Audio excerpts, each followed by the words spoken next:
Well, it is time for the next upgrade to this utility trailer.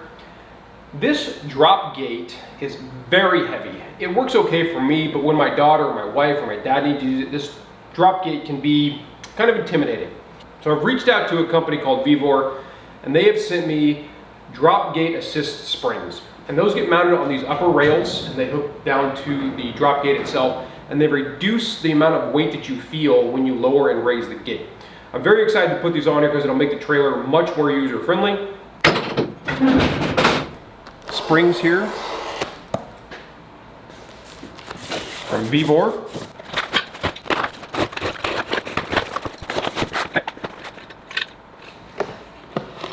There we go, there's our hardware. There's our spring with our tensioner.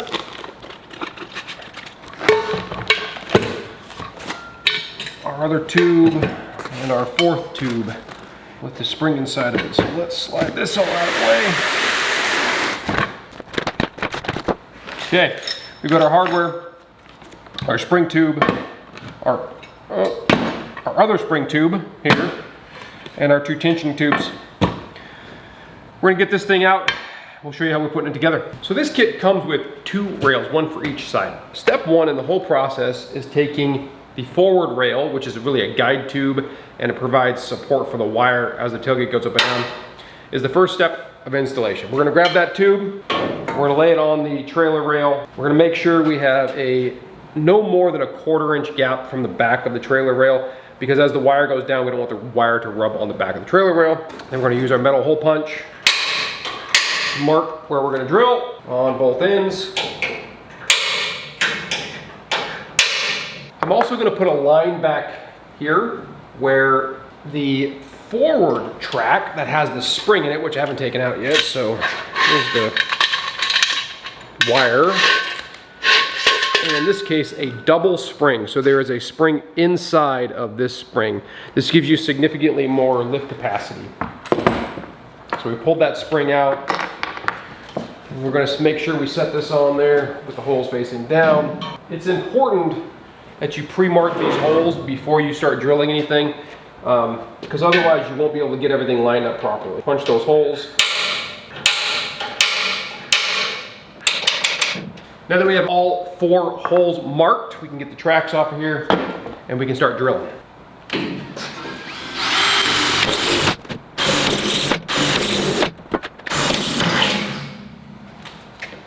There's our pilot hole. Now we're going to step it up.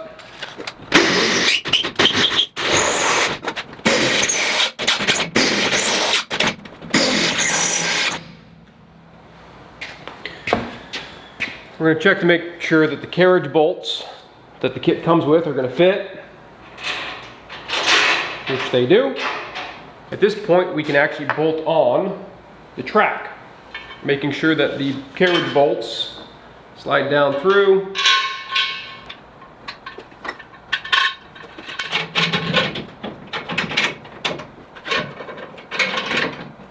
And back to track.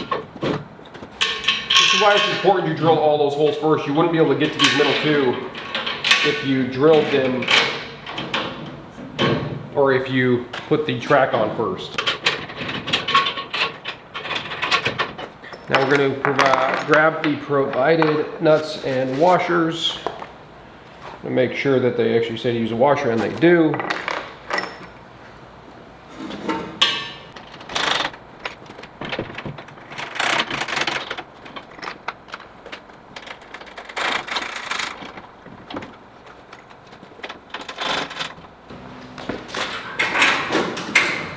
Size 13.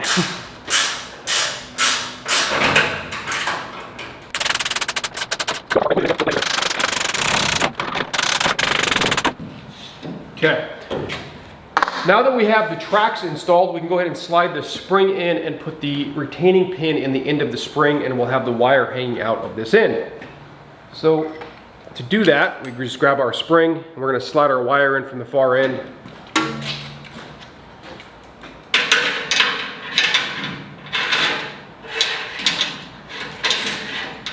Want to make sure everything is nice and straight. You should see the wire come out of their end momentarily. we're gonna line our springs, multiple springs, there's 2 inside of there, up with the retaining hole. And you see the wire come out the end. We will grab our retaining pin and retaining clip and put that through the spring.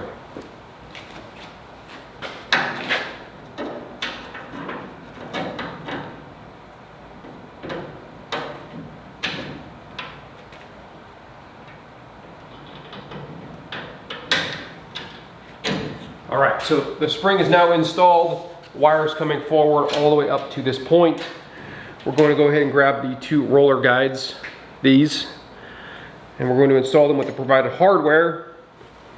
One goes below the wire. In my case, I'm going to do it so the clips are on the outside. It also has a retaining clip that I just flung into the next door neighbor's yard. The other one goes above the wire.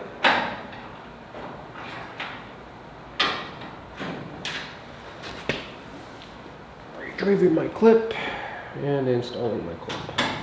All right, so the tracks are now installed. Spring is put in place, wire is put in place, clips are done, guide rolls are all installed. In my case, the angle will not rub on the back of the rail. So next, we need to mess with the gate. We're gonna go ahead and install the retaining pin that will hold the end of the wire in place. The kit comes with this little S-hook. We're gonna hook that on the back of the wire. We're gonna lift up the tailgate and we're gonna determine where we need to put the pin, this pin. Most drop trailers have some version of this expanded metal, which is what the instructions are telling you to kind of hook this S-hook in to determine the proper location to drill the hole for the pin. So let's show you what that looks like so it makes a little more sense. So let's get the tailgate lifted up. Grab the S-hook that I dropped on the ground. We're gonna hook it to the wire. And we're going to hook it on the handle in my case, which is way up here. I'm kind of hopeful that that's the right place, but I don't think it will be. We'll see.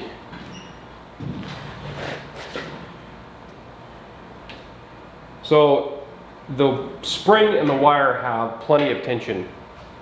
It's important to note there's a safety note in the instructions that say the distance between the end of the rail and the connection point on the gate should never exceed 37 inches. If it does, it could potentially damage and or break the spring. So we've got our tape measure and we're gonna make sure we don't exceed that distance as we go down.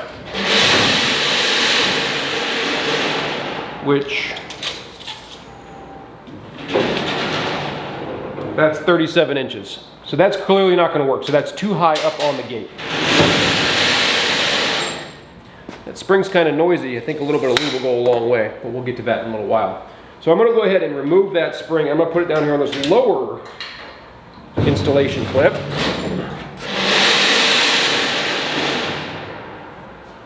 Let's make sure we're not going too far here.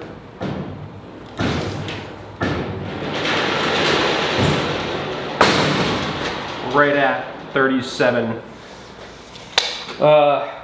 That's kind of the ideal point actually, which is interesting because that pin and that clip that it's hooked to is the original kind of like locking device that was on this trailer, and I modified and I installed this other one. So it looks like I might have to cut that off.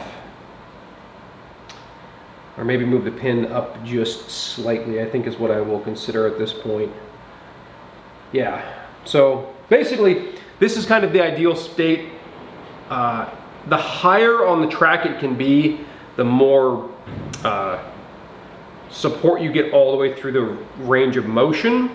The lower it is, the less support you get at the top range of motion. So basically when the tailgate's almost up, you're not gonna have any really pulling support because there's a little bit of length of wire. But at that point, you're not lifting the weight of it. The weight is put on the hinge, so it's not as big of a deal. So basically, for me and my application, I'm gonna go ahead and mark about an inch above this current pick location and drill my hole and put my bolt in.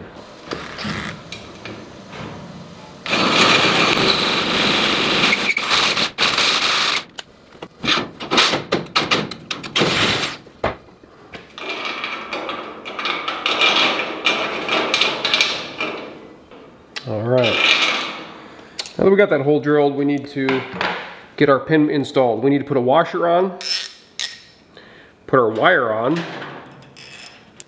put our nut on, all the way down here.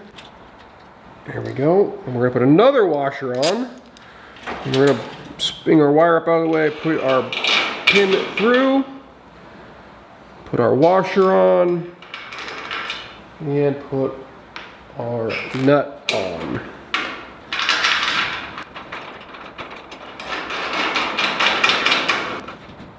Take our wrench, we're gonna snug this nut up this direction.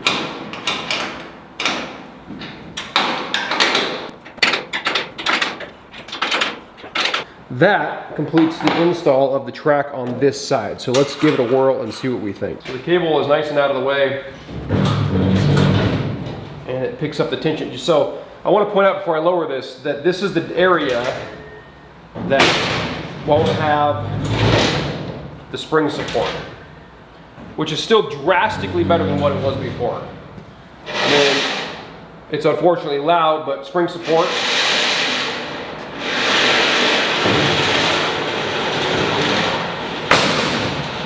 All the way down to the ground. And then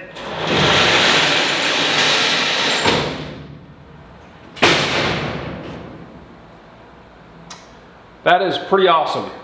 It is so much easier to raise and lower that tailgate than it was beforehand. It's kind of amazing. I can't believe I went this long without installing one of these lift systems.